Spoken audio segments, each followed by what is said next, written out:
Chers téléspectateurs du bœuf politique historique sur GMTV+, nous sommes toujours le 8 octobre 2024 et notre invité est M. Passema Edjango, ancien enseignant à Paris, ancien fonctionnaire de la ville de Paris, aujourd'hui à la retraite, mais toujours très actif, que nous allons confisquer sur GMTV+. Rebonjour M. Passema. Bonjour Jackie. Ça va toujours bien? Ah oui, parfaitement. Et le café, ça va? C'est toujours un plaisir de se retrouver avec des frères dans nos studios pour parler de nous, de parler de notre situation, de nos populations, de nos peuples. Et le café, ça va? Parfaitement. C'est un café venu d'Afrique. Je ne dirais pas de quel pays. Voilà, quand on parle africain, on boit africain. Bon, mais seulement ça, c'est français. On est en France, on ne peut pas rejeter une partie de nous. On s'exprime français, on mange français aussi. Le café vient d'Afrique d'ailleurs. Est-ce que vous savez la différence qu'il y a entre les noirs et les blancs en matière de café? Le café est noir. Le blanc a tout simplement perdu la mélanine. Non, vous avez loupé quelque chose là. Je vous donne la différence. Les uns le cultivent, les autres le consomment. Et c'est le consommateur qui fixe le prix d'achat au cultivateur. Voilà. Ce qui est un peu bizarre tout ça, non? Et puis il faut savoir une chose quand on parle notamment donc du blanc et du noir, parce qu'aujourd'hui, on est en train de stocker la mélanine. Ah. Si vous saviez ce qui va arriver bien. De la même manière qu'on est en train de stocker le café, le blanc stocke le café, en prévision de pénurie, en prévision de l'éveil du noir, lorsque le noir est réveillé, va décréter de ne plus donner son café au noir, au blanc. Le blanc dira, mais écoute, j'avais bien fait de stocker une quantité suffisante. Suffisante pour un siècle, ça ne dure pas un siècle. Mais... J'en ris lorsque je vois aujourd'hui comment certains délocalisent en Chine, Mercedes, j'ai fait une chronique là-dessus, d'autres délocalisent aux États-Unis parce qu'il n'y a pas d'énergie russe qui permettait de produire. Certains augmentent la douane sur les voitures électriques chinoises qui entrent en Europe. Ça, c'est la poursuite du vent. Vous courez dans le sac, vous auriez développé l'Afrique, vous n'en serez pas là. Comme quoi, le boomerang. Bien. J'ai poussé un petit... Oui, c'est aux Africains de se prendre en charge, parce que c'est aux Africains de se réveiller. C'est aux Africains de mettre fin à tout cela. Très bien, c'est aux Africains de mettre fin à tout cela. Belle transition. Le thème de cette deuxième partie est « L'Afrique est-elle prête pour la démocratie ?» En d'autres termes, est-ce qu'il ne vaut pas mieux avoir des dictatures éclairées en Afrique, telles que des gens comme Thomas Sankara, comme feu Muammar Kadhafi? Est-ce qu'il ne vaut pas mieux avoir de tels personnages à la tête des pays d'Afrique que de parler de démocratie quand on sait, M. Passema Edjango, que le vote est ethnique, est encore ethnique dans nos pays aujourd'hui, dans ces pays-là aujourd'hui? Bien, la question de la démocratie semble préoccuper énormément les Africains, mais sans qu'ils ne sachent exactement de quoi ils parlent. Une connaissance scientifique de ce que c'est que la démocratie est primordiale. Parce que dans leurs textes, dans leurs déclarations, les Occidentaux, qui font l'objet d'une admiration mortelle de la part des Noirs africains, vous diront que oui, la démocratie, c'est le pouvoir du peuple, pour le peuple et par le peuple. Il faut se poser la question de savoir qu'est-ce qu'ils appellent le peuple. C'est ce que disent les Américains, c'est ce que disent les Européens. La démocratie, c'est une entité qui repose sur deux points. Lesquels? La liberté, l'égalité, ce qu'on appelle la justice. La justice sociale. Là où il n'y a pas l'une ou l'autre, il n'y a pas de démocratie.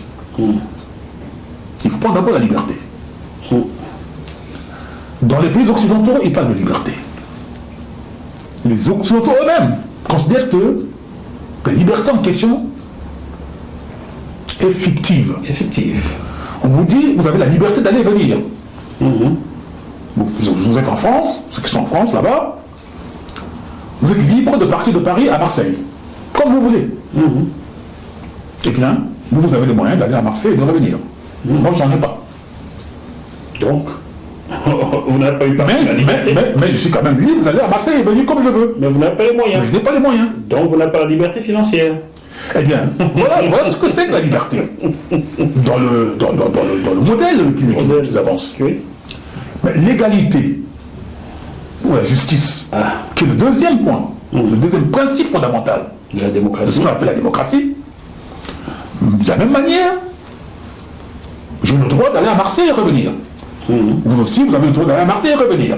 Tout à fait. Vos moyens vous permettent d'y aller et de revenir. Je n'ai pas le moyen d'y aller et de revenir. Est-ce que nous sommes égaux? Je ne crois pas. Bien. On va me dire, mais oui, écoute, c'est dommage pour moi, je n'ai pas les moyens d'aller à Marseille, parce que, alors que nous avons des intérêts là-bas. Donc, je ne peux pas aller à Marseille parce que je n'ai pas les moyens de m'y rendre. Mais vous, comme vous avez les moyens, vous pouvez donc vous y rendre. Donc, le principe, ces deux principes fondamentaux, là, nous raisonnons en termes des pays qui se disent démocratiques, développés, et qui chantent à tout vent les pays démocratiques. Et quand on voit dans ces pays, le pauvre petit Africain, le pauvre noir qui voit, ouais, mais là-bas il y a des tours, il y a des autoroutes, il y a des transports qui marchent, il y a l'électricité, il y a l'eau courante, il y a tout, donc les choses sont au paradis. Mais il faut rentrer dans les détails pour voir. Vous savez que la gendarmerie française a des casernes dans toute la France. Tout à fait. Ces casernes sont situées dans les communes françaises. Tout à fait. Et ce sont les communes qui construisent les casernes. Et la gendarmerie loue. Aujourd'hui, mardi 8 octobre 2024, Oui. la gendarmerie française n'a pas les moyens de payer les loyers des casernes. Pardon? Et ça, nous disons haut et fort. Oh. La gendarmerie française doit aux communes de France propriétaires des locaux que les gendarmeries occupent l'équivalent d'à peu près 300 millions d'euros. D'accord. Et ça pose problème. Le gouvernement français, face à cela, qui doit présenter son budget avant le 31 décembre de l'année, puisque le budget doit être voté avant le 31 décembre, Oui. doit trouver des moyens pour faire face à cela. Eh bien, vous voyez que les communes françaises qui ont des moyens, qui ont des surplus budgétaires pour boucler leur budget à la fin de l'année, ne vont pas rencontrer de difficultés par rapport à cela. Mais les autres communes dans lesquelles se trouvent des casernes, Vont se fondre. et les communes qui comptent sur cet argent-là pour boucler leur budget, il y a une question d'égalité. Je connais une commune dans l'Aisne, je crois, Ah. j'ai publié cela, qui est déjà en faillite, qui a déposé le Il y en a pas mal. Il y en a pas mal. Alors donc, il y a une inégalité entre déjà les collectivités territoriales dans le pays. En France. Donc, ce qui fait que le niveau de vie, les problèmes de logement, les problèmes de services sociaux dans telle commune ne sont pas les mêmes dans telle autre commune.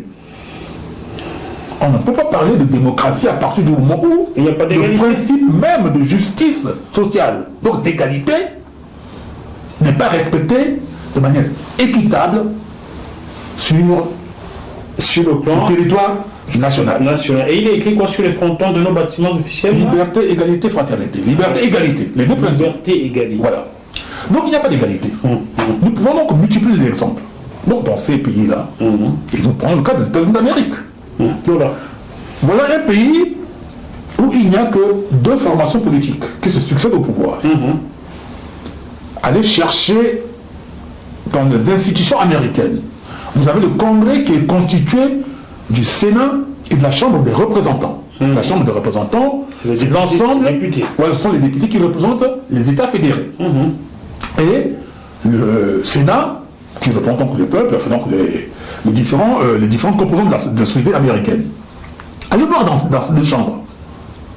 Venez nous dire si vous avez des représentants Réel. des salariés, si vous avez des ouvriers au Sénat américain, si vous avez des ouvriers agricoles au Sénat américain, des gens qui travaillent dans le chemin de fer ou des femmes de ménage au Sénat américain. Ah non, en France désormais. Hein. Ah oui, Rachel Keke, bonjour. Qui est parti. Donc, vous voyez, et c'est pareil pour la France. De manière sporadique. De manière sporadique, on fait passer comme ça de temps en temps. De temps en temps, oui. Quelques salariés. Dans une assemblée de 570 personnes. Est-ce qu'on peut parler d'égalité dans ce cas de figure? Ah non, du tout. Pour l'affaire des Américains. La démocratie dite occidentale, elle est représentative. Elle devrait être représentative. Non, c'est ce qu'eux disent. Hein. C'est ce qu'eux disent. C'est ce qu'ils disent. Donc nous sommes. Il faut que les Africains comprennent que la démocratie occidentale, elle est représentative. Ça veut dire que le peuple, dans une démocratie dite représentative, va désigner des représentants qui vont agir en son nom. Tout à fait lieu et place. Et cette représentativité, quand on voit bien, eh bien, n'est pas conforme à la composition même du peuple. Aux différentes composantes de la population. C'est en cela que nous disons que voilà, les ouvriers, les infirmières, les employés de maison, etc., ne sont pas représentés au sein de cette... le peuple. Voilà, le commun peuple. Dans le cas des États-Unis, je ne connais pas quelqu'un au Congrès américain, j'ai dit au Congrès, dans les deux chambres, qui ne soit pas un millionnaire. Je n'en connais pas. Si vous en connaissez, envoyez-moi ça. Nous ne rentrons même pas dans le détail, parce que on peut prendre pays par pays et puis le décortiquer. On va saluer Ron Paul, qui se bat quand même pour le bas peuple. Voilà. Même Ron Paul n'est pas pauvre. Voilà, donc, je voulais expliquer cela, que les Africains comprennent bien, parce qu'ils parlent tout le temps de démocratie. Nous avons ce qu'on appelle ici la démocratie représentative, pluraliste, avec plusieurs partis politiques. Pour ceux qui sont obnubilés par la France, vous avez une pléthore de partis politiques qui vont de l'extrême droite à l'extrême gauche, qui constituent ce que nous appelons, ce que j'appelle, la junte française, qui a le pouvoir entre les mains, qui dirige le pays depuis plusieurs siècles, qui a une composante gauche et une composante droite, avec un centre. Donc ce sont les ramifications de cette junte. Et comme on vient de le dire, en son sein, vous ne pouvez pas une représentation véritable de toutes les composantes de la société française. Ça, c'est la démocratie représentative, pluraliste, de type occidental. Il faudrait que ceux qui ne le savent pas apprennent aujourd'hui qu'il existe, toujours selon leurs analystes, leurs spécialistes, une démocratie dite populaire. Qu'on a du mal à appliquer quand même. Les Suisses l'appliquent mieux que nous. Non, les Suisses parlent de la démocratie directe. Parce qu'il y a plusieurs partis politiques et elle est pluraliste. La démocratie populaire, je vais rentrer en détail, je ne cite même pas les individus qui ont peaufiné cela. La démocratie populaire a été mise en avant. Comment est-ce qu'ils expliquent cela? Ils expliquent que le peuple est unique. Il y a un peuple. Ce peuple-là peut exprimer des points de vue différents sur un sujet. Mais ils vont discuter. Il va y avoir débat, large débat. Et à l'arrivée, on trouve un consensus. Un consensus. Un juste milieu. Un compromis. Sans tomber dans la compromission, mais l'intérêt supérieur prime, l'intérêt général prime, et bien, on se met d'accord autour et on fait avancer la société. Donc il n'y a pas lieu de se diviser indéfiniment en créant une multitude de partis politiques. Parce que le parti, c'est une partition. Le mot parti signifie partition. On partage. On partage de manière indéfinie, sans même volonté de se regrouper, sur un point. Monsieur Passema, centrons-nous sur le cas africain. Vous avez exposé ce que c'est que la démocratie en Occident, et qu'il ne marche même pas bien. Et alors, maintenant, le cas africain... C'est là que nous voulons donc, parce que pour que les Africains comprennent. Kezan vous invite à entrer dans une nouvelle ère digitale. Kezan ouvre une infinité d'opportunités avec un accès illimité à un réseau mondial. Découvrez Kezan Social Network, collaboratif et contextuel. Rejoignez Kezan Marketplace, l'espace marchand vous permettant de proposer et d'accéder à tout type de produits et services. Utilisez Kezan Wallet, le porte-monnaie digital qui simplifie vos transactions. Plus besoin de liquidité. Kezan ORP, le reflet virtuel du monde réel.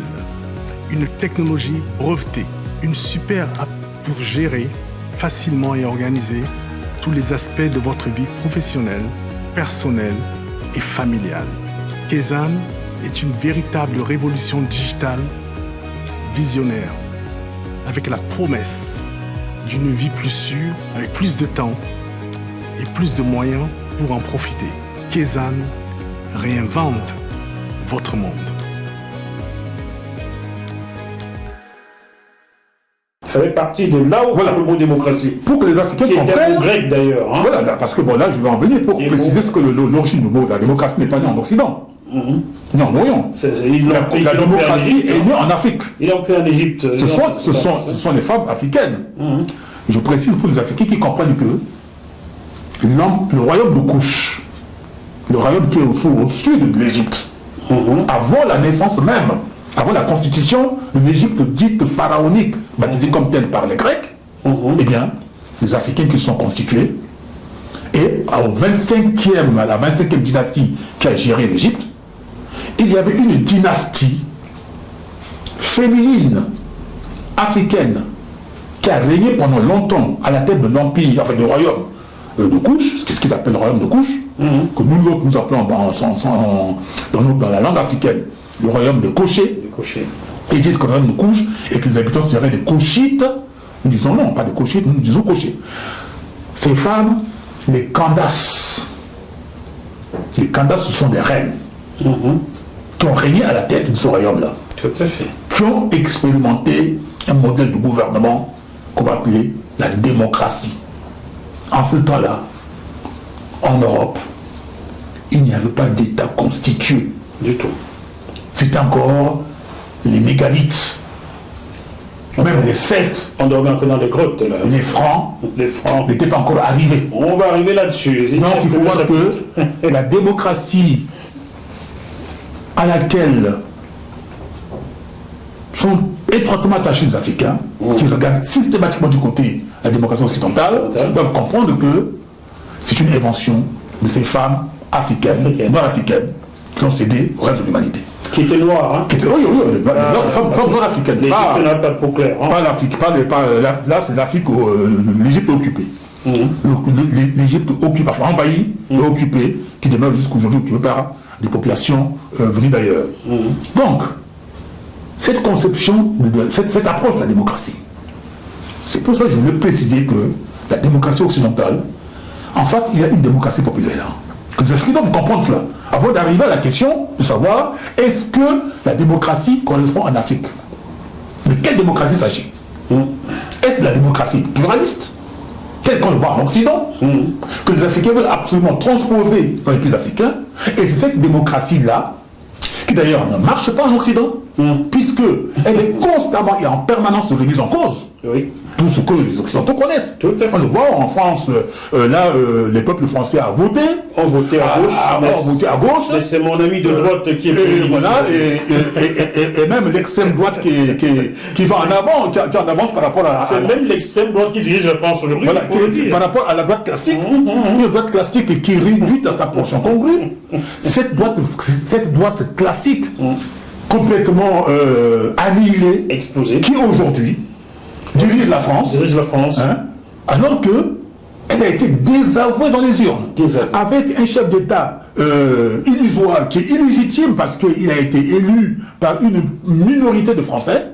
Et c'est ça cette démocratie que les Africains, depuis des lustres, admirent, parce qu'ils voient des élections, ils voient du spectacle.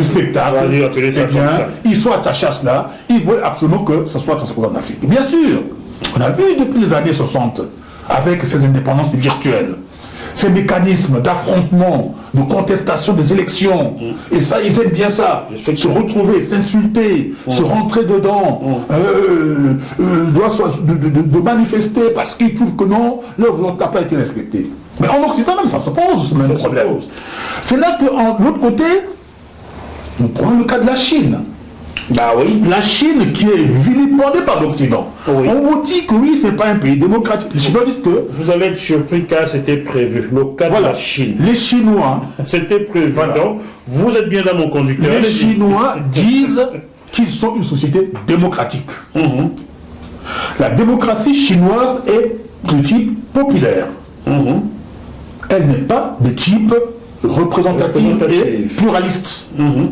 La démocratie chinoise, c'est le versant de la démocratie occidentale. C'est l'opposé. Je vous pose, oui.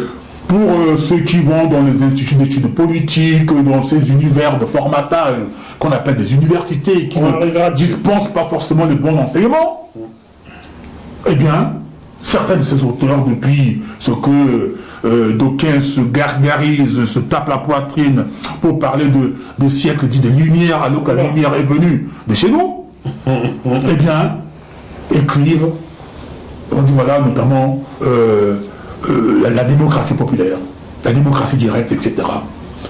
Alors, pour ceux qui ont lu les œuvres d'un certain Jean-Jacques Rousseau, le contrat social, ils analysent, eh bien, vous voyez bien qu'au sein même de ces gens-là, dans leur rang, il y a déjà des oppositions entre les deux versants de la démocratie. Tout à fait. Et cette version de la démocratie-là, qui est appliquée au Vietnam, en Corée du Nord, en Chine, à Cuba et ailleurs. Et les pays d'Europe de l'Est, du temps de l'Union soviétique, à un moment donné, ces pays-là pratiquaient la démocratie dite populaire. C'est pour cela qu'on les appelait comme celle des républiques populaires. Oui. Les plus populaires de Chine, les plus populaires et démocratiques de la Corée du Nord, etc. Alors, dans ces pays, il y a un seul parti politique qui représente le peuple. Pourquoi? Parce que, d'un point de vue de l'analyse scientifique, on présente le parti dans un pays populaire, un seul peuple, un seul parti. Il faut savoir que dans une société donnée, ce n'est pas tout le monde qui adhère à un parti. Aux États-Unis d'Amérique, ce ne sont pas tous les Américains qui adhèrent à des partis politiques. Non, en France, où il y a toute une pléthore de partis politiques, ce n'est pas tout le monde qui adhère à des partis politiques. Non, du tout. Donc, vous avez beau avoir plusieurs partis politiques dans un pays, il y aura une majorité de citoyens qui n'adhéreront pas à des partis politiques. Jamais. Vous avez beau mettre en place un seul parti dans le pays, ce n'est pas tous les citoyens qui vont adhérer aux partis politiques. Donc, rien ne nous autorise à dire que oui, parce qu'il y a plusieurs partis politiques ici, donc c'est la démocratie, ou parce qu'il n'y a qu'un seul parti politique. C'est la dictature, non. La démocratie, il faut comme on l'a défini, repose sur deux principes fondamentaux. La liberté et l'égalité. La liberté et l'égalité. Donc, la société doit aller vers la réalisation de la liberté. En vous écoutant, M. Passema Django, peut-on tout simplement dire que l'Afrique devrait adopter la démocratie populaire comme c'est le cas en Chine? La question est directe. Alors, la question est directe. Non, je réponds tout de suite. Je réponds tout de suite. Connaissant les limites de la démocratie pluraliste, peut-être que ça se plante en Occident, avec tous les méfaits, etc. Bon, on peut décortiquer tout cela. Je trouve que cette démocratie-là, nous ne correspond même pas. Ça nous apporte que des ennuis, que des emmerdes. La question était directe. La question était directe. Alors, dans un pays donné, tel que le Cameroun, on fait un grand rassemblement, un grand dialogue, parce qu'il y a déjà le grand dialogue du Cameroun. Bon, c'est un le cas, oui, le cas de la Centrafrique, le cas du Congo-Kinshasa, le cas du Mali, ou de la Côte d'Ivoire ou du Sénégal. Enfin, dans un pays donné, il faut organiser un grand entretien. Un entretien, une zone de séminaire national, en vue de fixer des objectifs, de définir les cadres d'un cercle politique qu'on va appeler parti, dans lesquels ceux qui aimeraient bien jouer le rôle de militants et d'adhérents de parti vont adhérer là-dedans. Parce que comme je l'ai dit, quel que soit le système que vous allez adopter, ce n'est pas tout le monde qui va adhérer à un parti politique. Eh bien, vous avez un parti. Au sein de ce parti, que se passe-t-il? Le parti va s'organiser. Il va y avoir, évidemment, des gens qui vont se rencontrer, qui vont discuter. Parce que lorsqu'il est question d'élaborer quelque chose, il va toujours y avoir débat. Au sein du Parti communiste chinois, tel que nous le savons, le congrès du Parti communiste chinois, il y a des débats. Depuis 1949 jusqu'à aujourd'hui. Ils ne s'entendent pas toujours, mais non. pour l'intérêt supérieur de l'État, ils discutent jusqu'à ce que d'abord le débat commence dans les structures du parti, ce qu'ils appellent le centralisme démocratique. Ça va commencer à la base. Dans les structures du parti, ils vont discuter. Ensuite, et ça va remonter au niveau de... Et puis quand ça va arriver au comité central du parti. Quand ça va arriver au comité central du parti, ce sont donc les représentants des différentes structures, les cellules, les sections, les fédérations, etc. Et les synthèses remontent. Les membres du conseil du comité central vont discuter. bon, Et ils vont arrêter une décision. Cette décision-là, eh bien, va se formaliser. Ils vont désigner les représentants d'abord du parti. Oui. Et ils vont désigner le secrétaire général du parti. Ils vont devenir le chef de l'État de M. Xi Jinping. Xi Jinping, qui a été désigné par le comité central du parti communiste chinois. Tout à fait. Il devient le président de la République de Chine. Tout à fait. Mais il y a d'autres candidats au moment de la désignation qui se présentent au sein du parti. Au sein du parti. Mais tout va remonter jusqu'à... Il va y avoir quand même un affrontement. Oui. Mais pas un affrontement tel que ça se passe dans nos pays aujourd'hui. Dans nos pays africains ou occidentaux. Ça se passe au sein d'un appareil. L'intérêt supérieur de l'État Voilà. qui prime. Donc, on va désigner un représentant. Ce représentant, il va être à la tête du pays, il va appliquer le programme du parti, mais il est surveillé Il est surveillé par par le les comité autres. central. Ah oui, oui, oui. Parce qu'on peut le déposer. On peut le déposer. En Chine, ça s'est déjà passé plusieurs fois, où le parti se réunit, dépose le chef d'État. Et là, sans trouble. Sans coup d'État, sans manifestation, machin, etc. Monsieur je Passé termine. Maïdjango, vous avez du mal avec les mots qui n'ont que 3 lettres. Oui Je vous et écoute. non. Je vous écoute. Est-ce que les pays d'Afrique devraient, au lieu de lorgner sur la démocratie version occidentale, privilégier la démocratie populaire, calquée sur le modèle chinois, oui ou non? Eh bien, Parce que moi je vous comprends, mais l'enfant qui fait CM2 et celui qui fait 3e peut ne pas vous comprendre. Moi je vous ai compris. Mais Alors, dites-le clairement pour que l'enfant comprenne avant de... je conseille aux Africains. Oui, Je conseille aux Africains oui. de se départir de ce cinéma de démocratie occidentale, pluraliste. Là c'est clair. Et je ne leur dis pas de copier le modèle chinois, soviétique, coréen, nord-coréen, ou machin, de parti unique, etc. Parce que pour eux, c'est le terme de parti communiste. Eh bien, qui leur fait peur, auquel ils ne comprennent pas grand-chose d'ailleurs.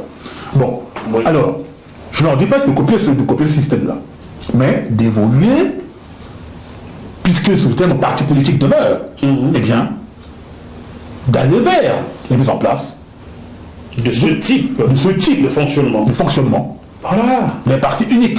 Enfin, est-ce que tu as compris, toi qui Des partis uniques toi qui es au courant dans de nos tu as pays, compris? C'est ça que j'ai dit. en sachant que ce n'est pas parce qu'il y a un parti dans le pays que tout le monde va adhérer au parti. Parce que nulle part ailleurs, je le répète, nulle part ailleurs, que ce soit en Australie, au Canada, en Amérique, aux États-Unis, en France, en Allemagne, en Angleterre, etc., tous les citoyens sont membres de partis politiques. Pas du tout. Bon, je veux peut-être vous montrer quelque chose, j'espère le trouver rapidement. Pourquoi je veux que vous soyez terre à terre par moment, car si vous êtes trop intellectuel, nous perdons ceux qui nous suivent. Ah d'accord. Et ceux qui nous suivent sont de tous les âges. Ici, on va trouver, j'espère que je vais trouver ça rapidement et qu'on va pas audience.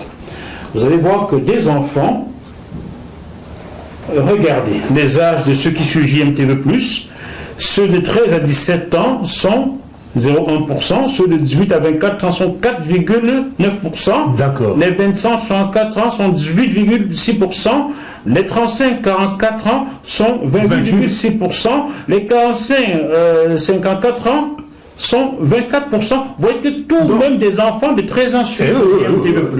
Donc il faut trouver le juste milieu du langage pour leur permettre de comprendre. Les statistiques, vous confirmez, c'est pas moi, hein. Oui. Ça c'est Google, hein. C'est Oui. Google qui envoie les statistiques. Voilà Très bien. pourquoi je cherche le juste milieu Oui. pour que et les érudits et ceux qui sont en CM1 Puissent nous comprendre. puissent nous comprendre, Oui, oui. en fait. Voilà. Merci, chers téléspectateurs. Maintenant, vous savez comment c'est Google, hein. Il m'envoie les chiffres. Je peux vous dire, vous avez été des millions à nous suivre depuis le début de cette année. Vous n'êtes pas loin de 4 millions depuis le 5 janvier 5 janvier 2024, pas moins de 4 millions a reçu, rien que sur YouTube qui appartient à Google. Voilà. Je ne compte pas YouTube qui appartient à... Je ne compte pas TikTok, je ne compte pas les autres. Donc, ça veut dire qu'il y a beaucoup de millions de personnes qui nous suivent. Il faut donner, il faut... Ah oui, bien sûr, il faut voilà.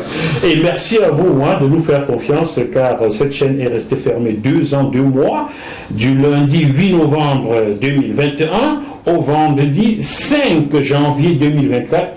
JMTV+ ne se trouvait plus sur YouTube, on ne trouvait que sur notre site jmtvplus.com. Donc, on ne sait jamais. Si vous ne nous trouvez pas sur YouTube, vous allez sur le site jmtvplus.com, vous vous enregistrez, c'est gratuit.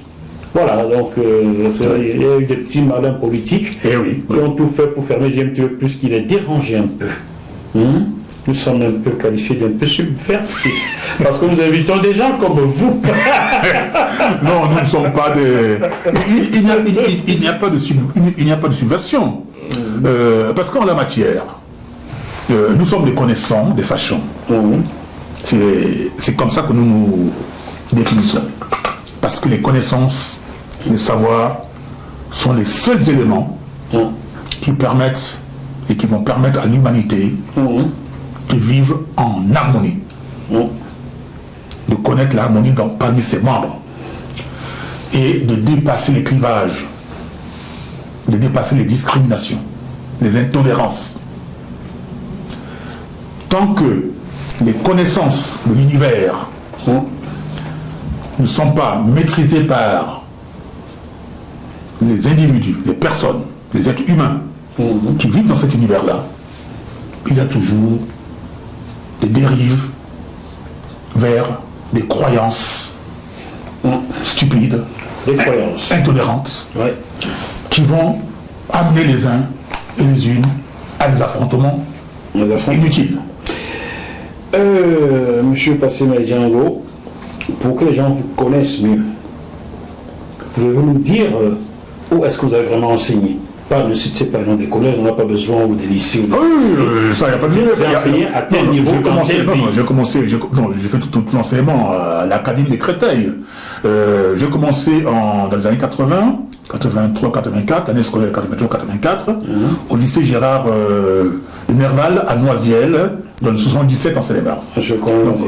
L'Académie des Créteil m'a affecté là-bas. J'ai commencé l'enseignement là-bas et j'ai fini dans un établissement toujours de Seine-et-Marne. J'ai enseigné dans 2 départements en région parisienne, la Seine-et-Marne et la Seine-Saint-Denis.